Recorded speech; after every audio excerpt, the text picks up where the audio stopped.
Então vamos lá, vamos destrinchar. Eu quero ouvir a sua opinião no 993169898. O que você achou da permanência, da não saída do Fernando Diniz? Está aprovado? Você dá um voto de confiança? Acredita agora num trabalho mais a médio e longo prazo, com tempo para trabalhar e montar um elenco para ele? E ontem nós falávamos aqui, eu e o Grice até acreditávamos em uma reviravolta, de uma permanência. O Mirandinha falou sobre clima no vestiário, como seria, e o Cabido não acreditava na permanência. Então, Cabido, começa contigo. O que é que você achou desta reunião, do resultado dessa reunião e da permanência do treinador? Não, primeiramente a gente tem que deixar claro aqui que a informação de demissão, ela era crível, tá, CJ? Ela existia e isso iria acontecer. O que resta saber é o que aconteceu entre a coletiva do professor Fernando Diniz e o anúncio dessa permanência ontem no início da tarde, ali, fim da manhã, início da tarde, tanto que o pessoal aqui do UFC, inclusive, já entrou com essa informação da permanência do professor Fernando Diniz.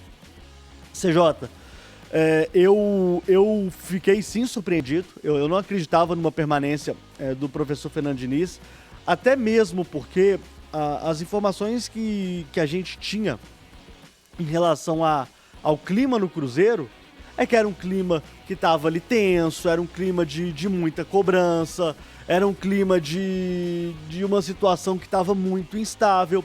E os resultados do professor Fernando Diniz, eles de fato não aconteceram. Não é porque ganhou do Juventude que eu vou vir aqui falar que tudo mudou. Não, o resultado do Juventude foi uma bela vitória, 1-0, mas o Cruzeiro continua ainda com um trabalho ruim com o professor Fernando Diniz. 2 meses e meio que, na minha opinião, foram muito ruins.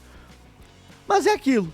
O Cruzeiro tá numa situação em que, de mercado principalmente, eu acho que isso pesa, de técnico de futebol, que não tá pra peixe, tá ruim. O Cruzeiro não tinha um nome, de fato, para substituir o professor. Talvez até tivesse o nome do português Luiz Castro, mas com essa situação do Luiz Castro permanecer, por exemplo, até o meio do ano, não trabalhando para poder receber aí os seus honorários vindos da Arábia Saudita, parecia que era meio que improvável que isso fosse acontecer, um acerto com ele. Então, para mim, é uma mistura de tudo.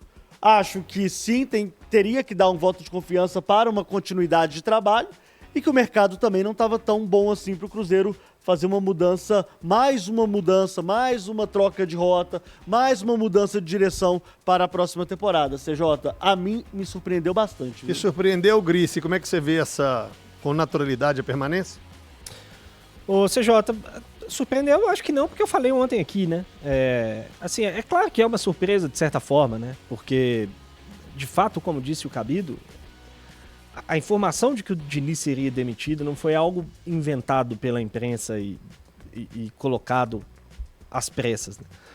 Eu acho que esse caso ele pode deixar muitas lições importantes e que a gente precisa pensar um pouco a respeito disso, né?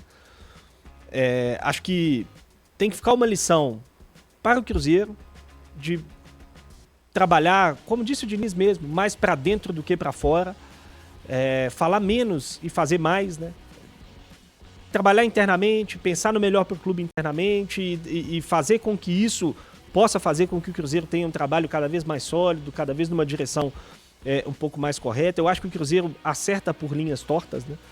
Porque a condução foi muito ruim do caso como um todo, mas para mim acaba no final tomando a decisão certa. Eu falei lá atrás, quando o Cruzeiro demitiu o Fernando Seabra, que para mim era um erro. Acho que o Cruzeiro deveria ter mantido o Fernando Seabra. A gente nunca vai saber o que teria acontecido se o Cruzeiro tivesse mantido o Seabra, mas acho que as chances de ter ido para a Libertadores e até de ter conquistado o título da Sul-Americana seriam maiores com ele. E acho que o Cruzeiro erraria de novo se trocasse o Diniz agora, porque chegou há muito pouco tempo, são 15 jogos só, em 45 dias, 15 jogos é muito pouco tempo, ou melhor, em 60 e poucos dias, 15 jogos é muito pouco tempo de trabalho e tudo mais, com jogadores que ele não escolheu, com um elenco que ele não fez escolhas dentro desse elenco, e vai ter isso tudo no ano que vem. Então acho que é justo que se dê trabalho, se dê tempo para ele no ano que vem, ainda que o trabalho até aqui não seja bom de fato. Eu não acho que o trabalho justifique a permanência, mas não acho que o pouco tempo justifique uma saída. Então acho que o Cruzeiro acerta nesse aspecto. E acho que precisa ficar uma lição pra gente também como imprensa, sabe, Sérgio? Porque por mais que de fato a informação, como disse o Cabido, era crível, e era mesmo, a gente sabe de onde chegam essas informações, ou de onde tem chegado essas informações. Eu acho que o desejo de antecipar tudo acaba gerando situações como essa, que é ruim também para a imprensa como um todo, né? Para todo mundo que noticiou que o Diniz seria demitido, a permanência dele, de certa forma, é uma derrota, né? E uma derrota entre aspas aqui, né?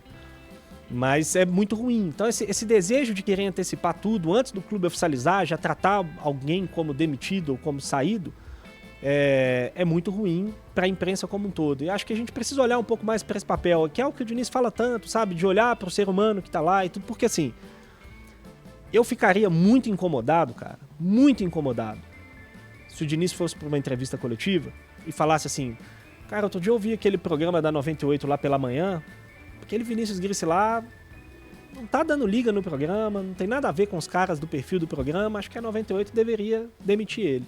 Eu ficaria muito incomodado, cara. Muito incomodado. Mas a gente faz isso todo dia. Todos os dias.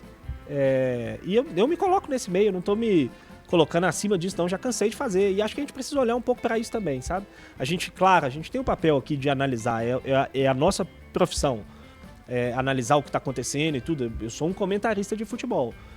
Mas eu acho que analisar é diferente de querer tomar decisões. Eu acho isso fantástico. Acho que é uma briga muito que eu tenho comigo mesmo, Gris, mas aí eu queria te fazer uma pergunta em cima dessa sua fala, então. Eu acho válido, eu acho justo, eu acho humano.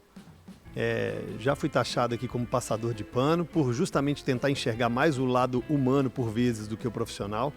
Mas como fazer isso na hora de um sangue quente ou na hora de um torcedor? É difícil, eu sei. Eu não tô falando que é fácil, não, CJ. Eu só tô falando que casos como esse precisam causar reflexões. E eu espero que a gente consiga refletir a partir disso e melhorar inclusive o nível da discussão. E é isso aqui. Tem que continuar ou tem que sair? Por que tem que continuar? Por que tem que sair? Essa conversa numa terça-feira, 2 dias após, com o futebol já parado, é uma do que aquela assim, vamos fazer uma resenha então pós-jogo, campeonato pegando fogo, uma perda de uma final, uma segunda-feira ou uma entrevista coletiva logo depois, tem diferença. Claro que tem. E isso é pro clube pensar também. Porque, vamos lá, as figuras do clube, quando saiu lá atrás a notícia de que o Diniz ia sair e que saiu de dentro do clube a informação de que o Diniz seria demitido, é muito importante que isso fique claro. Essa informação saiu de dentro do clube. De pessoas importantes dentro do clube. Não foi o jardineiro que falou que o Diniz ia ser demitido. Quando essa informação sai de dentro do clube, logo depois de um tropeço contra o Grêmio, que a vaga da Libertadores ficou muito difícil de ser conquistada, de fato, aí no calor da emoção você fala, não, tem que sair, tem que trocar, vamos mudar o treinador aí no final do ano e tal, não sei o quê. E aí às vezes você para refletir, você para sentar com o treinador depois do campeonato, você senta com o treinador, que foi o que aconteceu ontem. E aí, qual que foi a sua avaliação? Minha avaliação foi isso foi bom, isso foi ruim. Você fala com o treinador, o que você acha bom, o que você acha ruim para o ano que vem, qual que é seu plano? Meu plano é esse, meu plano é esse. Dá pra gente casar? Dá, então vamos continuar, vamos. Você faz de cabeça fria o negócio. Então, pro próprio clube fica a lição também. As decisões de cabeça quente, em geral, elas não são as melhores, CJ, as melhores. O futebol serve pra vida como um todo. Então, que fiquem lições para todos. Eu acho que eu acho que é uma história, não é a primeira vez que acontece isso no futebol, isso acontece com muito mais frequência do que a gente imagina, inclusive, mas que fiquem lições para todos, para nós da imprensa, para as pessoas do clube, para os treinadores, para os torcedores, que fiquem lições nesse sentido.